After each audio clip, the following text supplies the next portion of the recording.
Bukod sa exciting performances sa sold-out concert ni na Julian San Jose at Stel ng SB19, in-announce din nila kagabi si Pablo ng SB19 ang newest superstar coach ng The Voice Kids. Narito ang aking chika.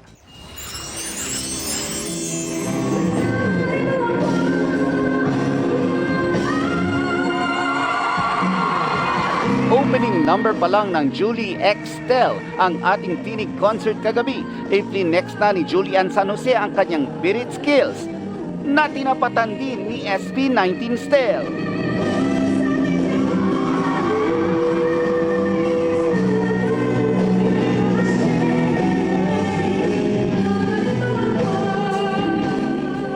Sold out ang two-day concert kung saan guests sina Raver Cruz at SB19 members Josh at Pablo. Sa totoo lang po, naniniwala ako sa bawat isa na kakayahan talaga nila ever since. Ako po yung fan talaga ng mga bawat isa nila. Ang sanay puwersa ng dalawang explosive talents, pagkakataon din para mas makilala pa ng fans ang Limitless Star at 18s ang isa't isa. Meron dyan mga fans si Julie na probably hindi pa naririnig ang music ng SB19. So, hopefully magustuhan po nila and sana makisabay sila kung alam nila yung awit. Naging venue rin ang concert para i-showcase ang ganda ng original Filipino music.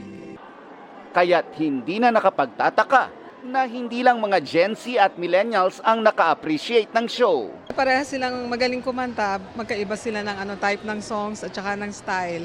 Ano kasama nyo? Kasama ko yung youngest sister ko, kasama yung kanyang anak.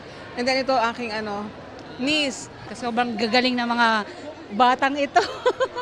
Kaya we're here for day 1 and day 2. Naging daan din ang concert para makalikom ng donasyon para sa Bayanihan Project ng GMA Kapuso Foundation na tutulong sa mga nasalanta ng nakaraang pagbaha.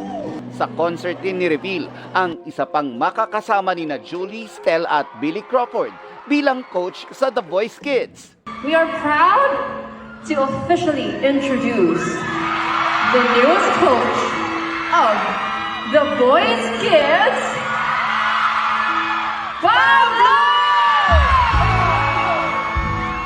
Sa video na ipinost ng show, makikita si Pablo na nakikipagkulitan with his co-coaches.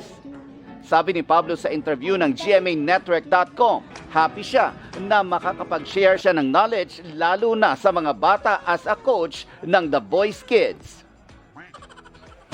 Mga kapuso, maging updated sa showbiz happenings anumang oras. Mag-subscribe sa GMA Integrated News sa YouTube. At para sa mga kapuso abroad, bisitahin ang GMA Pinoy TV at www.gmanews.tv.